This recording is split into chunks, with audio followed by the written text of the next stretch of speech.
ভাগিনক কথা দি কথা ৰাখিলে মামাই। মামাৰ পৰা উপহাৰ লাভ কৰি ভাগিনৰ মুখত বিৰিঙিল প্ৰাপ্তিৰ হাঁহি। কেনেকুৱা লাগিছে? গাড়ীটো পাই এটা মনটো ভাল লাগিছে নাই? ভাল লাগিছে। ভাগিনে মামাক দিলে আশীৰ্বাদো। মামা আশীৰ্বাদ দিহে দিব আমি। মুখ্যমন্ত্ৰী ডক্টৰ হিমন্ত বিশ্ব শৰ্মাই প্ৰতিশ্ৰুতি অনুসৰি চিৰাং জিলা আয়ুক্তৰ জৰিয়তে দিব্যাংগ ভাগিনৰ ঘৰলৈ পঠিয়ালে এখন অত্যাধুনিক বেটাৰী চালিত ট্ৰাইচাইকেল। উল্লেখ্য যে বিগত 21 জুন তাৰিখে চিৰাং জিলা সদৰ কাজল গাঁৱত এখন জনসভাত মুখ্যমন্ত্ৰী ডক্টৰ হিমন্ত বিশ্ব শৰ্মাক চিৰাঙৰ 2 নম্বৰ দাউখানগৰৰ দিব্যাংগ যুৱক আব্দুল মুছা আলীয়ে বিচাৰিছিল এখন বেটাৰী চালিত ট্ৰাইচাইকেল। দিব্যাংগ যুৱকজনক মুখ্যমন্ত্ৰীয়ে প্ৰতিশ্ৰুতি দিয়াৰ লগতে জিলা আয়ুক্তক যাৱতীয় ব্যৱস্থা গ্ৰহণ কৰিবলৈও দিছিল নিৰ্দেশ। সেই মৰ্মে মুখ্যমন্ত্ৰী ডক্টৰ হিমন্ত বিশ্ব শৰ্মাই পঠোৱা বিশেষ বেটাৰী চালিত এই চাইকেলখন লৈ জিলা আয়ুক্ত যতীন বৰাই নিজে দিব্যাংগ যুৱকৰ ঘৰত আহি অৰ্পণ কৰে। এই ট্ৰাইচাইকেল উপহাৰ হিচাপে পাই ধন্যবাদ জনালে মুখ্যমন্ত্ৰী হিমন্ত বিশ্ব শৰ্মাক।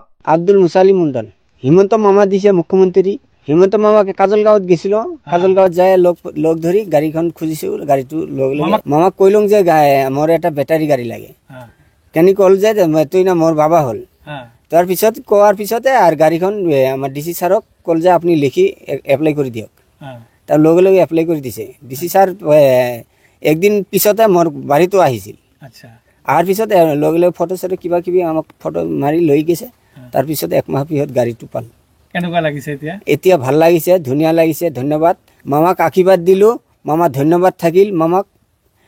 আমি হাজাৰ হাজাৰ বাৰ মামাৰ কথা মনত পৰি আমি বছৰত মই এটা বস্তু পাই লওঁ, এইটো আমি ধন্যবাদ দিলোঁ।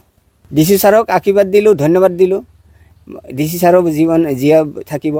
উল্লেখ্য যে মুখ্যমন্ত্ৰীগৰাকীয়ে উক্ত দিনা দিয়া প্ৰতিশ্ৰুতি অনুসৰি 4গৰাকী হিতাধিকাৰীক চিকিৎসাৰ বাবে 20,000 টকাকৈ প্ৰদান কৰিছে বুলি সংবাদ মাধ্যমৰ আগত জিলা আয়ুক্ত যতীন বৰাই ব্যক্ত কৰে। লগতে মাননীয় মুখ্যমন্ত্ৰী মহোদয়ে সেইদিনাখন সভাতে প্ৰায় 4গৰাকীকৈ আমাৰ ব্যক্তিক লগ পাইছিলে আৰু তেওঁলোকক বিভিন্ন অসুবিধাৰ কাৰণে তেওঁ মুখ্যমন্ত্ৰী সাহায্য পুঁজিৰ পৰা 20,000 টকা ইতিমধ্যে আমাৰ হাতত লৈ প্ৰেৰণ কৰিছিলে আৰু আমি এইটো আনুষ্ঠানিকভাৱে মাননীয় আমাৰ গাৰ্জেন মিনিষ্টাৰ ইজি ব্ৰহ্ম ছাৰৰ জৰিয়তে আমি অলৰেডি এইটো বিতৰণ কৰি দিছোঁ। গতিকে আৰু এজন সুখীয়া ল'ৰা আছিল, তেওঁকো ট্ৰিটমেণ্টৰ কাৰণে 5 দিন নিছিলে।